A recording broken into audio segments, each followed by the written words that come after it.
What's up, guys, and welcome back to episode 12 of this West Ham career mode. Unfortunately, the audio has been absolutely awful for the actual gameplay.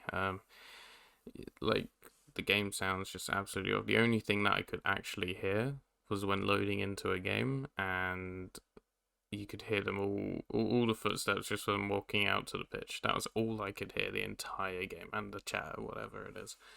But yeah, we're going to start this off. We're going to probably sim this game against Leeds. And then we have Brentford, Newcastle, and then home to Tottenham. And the next episode, we have an absolute banger.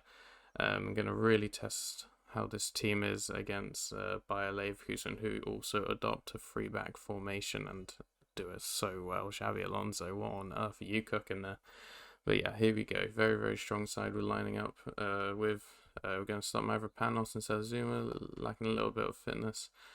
But it's a strong side, and we needed the win. We had to win, especially after all the other sim games. But yeah, brace for Jacob Ramsey, who's in a good bit of form.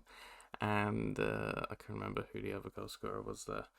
But here we are then. We're home to Brentford. Hopefully we can cook. 50 games as manager already as well in the first season is very, very special. But that is the power of the Europa League. But we're going to start with Cornet whipping the ball in. Mario Rui there helping. New signing now for Brentford clearly. But we're going to try again with Cornet whipping it. Where's the keeper going? And Jacob Ramsey puts it in the back of the net. And it's absolutely brilliant. And he scored a brace against Leeds. And now he's scoring against Brentford. He's in a good little run of form. We need a good run of form if we want to try get European football. Europa League is our target for the season, but if we're able to somehow snatch a top four, then my word. I think the only reason why we're so high in the table is because everyone else is doing absolutely awful, and we're being semi-consistent. We're getting a load of clean sheets, and we're performing quite well. But yeah, that's pretty much the end of the game. We tried Archie Gray out on the right.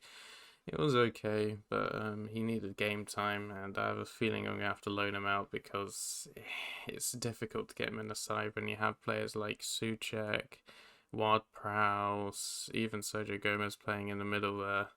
And then Pablo Fornals, but this is the side we're going to line up with away to Newcastle. We're going to start Kudos over Jacob Ramsey. He lacked a little bit of fitness, and let's see how we perform. Once again, apologies for the audio, but here we go. Emerson dropping the shoulder, whips the ball in. Who's there? You'd think that would have been defended very, very easily, but Jared Bowen gets there first. And I don't know what he's doing at the crowd there, but he's enjoying the moment, that's for sure. And it's another goal. And another important goal scored by Jared Bowen. Keep note of this. He's been popping up in the big games, and very, very, very happy with him in the side. He's keeping Kudos out as well, which is an even more impressive thing. But we got here Newcastle on the attack. Luis Alberto linking up well, I think, with Almiron, and then it's Martial. Anthony Martial finally finding a club that will start him.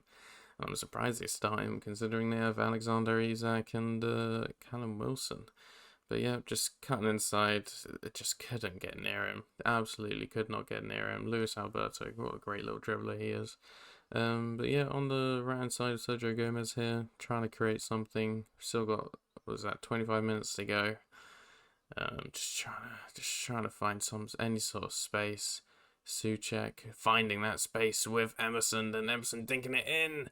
Antonio, what a header. I'm sorry, this header is outrageously underrated. Diving header, posting in at the near post. Nick Pope, my word. Take a bow, Mikel Antonio. And to think that he's going for free to Brighton might be an absolute steal. It's unfortunate he's been really picking up on the goals recently as well, Mikel Antonio. And yeah, it's a fantastic header. Post it in. Have some of that, baby. But yeah, 2-1 up. Nick Pope absolutely raging. But yeah, it's a free kick here for us. I have no idea what Chilwell's cooking there. Don't know what he's doing at Newcastle either. Maybe trying to help with the squad depth with their injury issues. But here we go. James Ward-Prowse on the free kick. Whips it in. Oh my god, what a ball, what a header. Thomas Souček, that connection is absolutely glorious, and I want to see it so much more. Thomas Souček getting his head on it. He's still doing well despite his age. He's doing very, very well, and he's competing at a high level, and that's what we need here. But it's just we need more of that if we want to compete in Europe. Like, getting to Europe's one thing, staying in it, very, very difficult.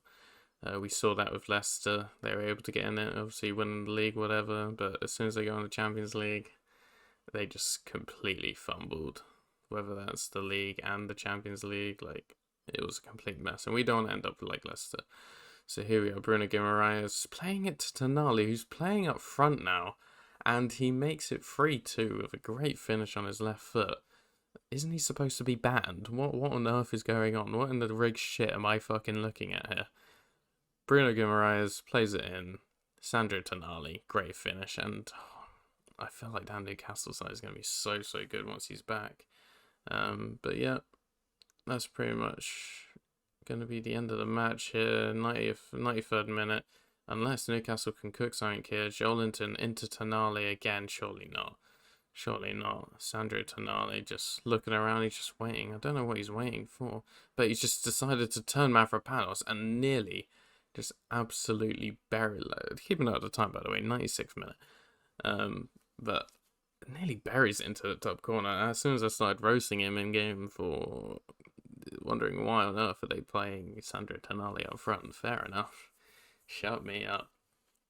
But yep, a massive 3 points, by the way, at St James's Park. Very rare people get 3 points there, especially against a fully fit Newcastle side. But now we're home to Spurs, and you'll start to notice Lucas Paquetá will be starting for this Spurs side, so it's time to send him a message.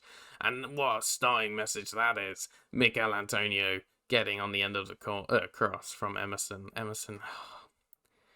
He will be joining Newcastle. Wait, yeah, he's going to be joining Newcastle just after they signed Chilwell. What on earth are they cooking there at fucking Newcastle?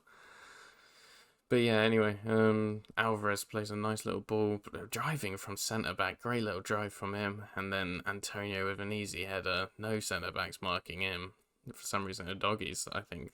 Is that a doggy? The one that's trying to mark Antonio?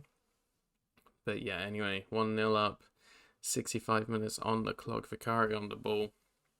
Just sends a wonderful little kick over to Son, but we end up getting the ball, and then, my God, we got crunched. Doggy said, have some of that. Human Son into Richarlison. Richarlison trying to look for some space. Aged makes the tackle and then shields off Aged and then buries it into that bottom right corner. Wow. It's a good finish. It's a great finish. I think that's on his weaker peg. Is that on his weaker peg? It is on his weak. He's left-footed, I think, yeah. And my word. No words. He shrugs off one of our strongest centre-backs. Actually, yeah, one of our strongest centre-backs, and performs that for a strike. Like, it's a great strike. Try to go on the counter-attack. We lose possession. Kulusevski. I mean, that's just what happens when you get dispossessed mid counter-attack. Your entire back line, well, your entire team is it capitulates, out of shape. And we get punished for it. Jared Bowen loses the ball there. Paquetá into Richarlison, into Kulusevski, into the back of the net. And it's a tough one to take. Especially when we're at a part of the season where we need points. And then we're doing this. But possibly one last chance here. We got Danny Ings into Jacob Ramsey. Danny Ings trying to run in behind. And then we try to dink the goalkeeper because we saw him rush a little bit out off his line, came to the 6-yard, thought we could get over him. But even just tapping the chip button, it just went sky high. And yeah, it's just a mess, unfortunately. But that pretty much concludes this episode. Third at the moment, but yeah, we're going to have to do better next time. If you like the video, smash the like button, subscribe if you're new, and ciao.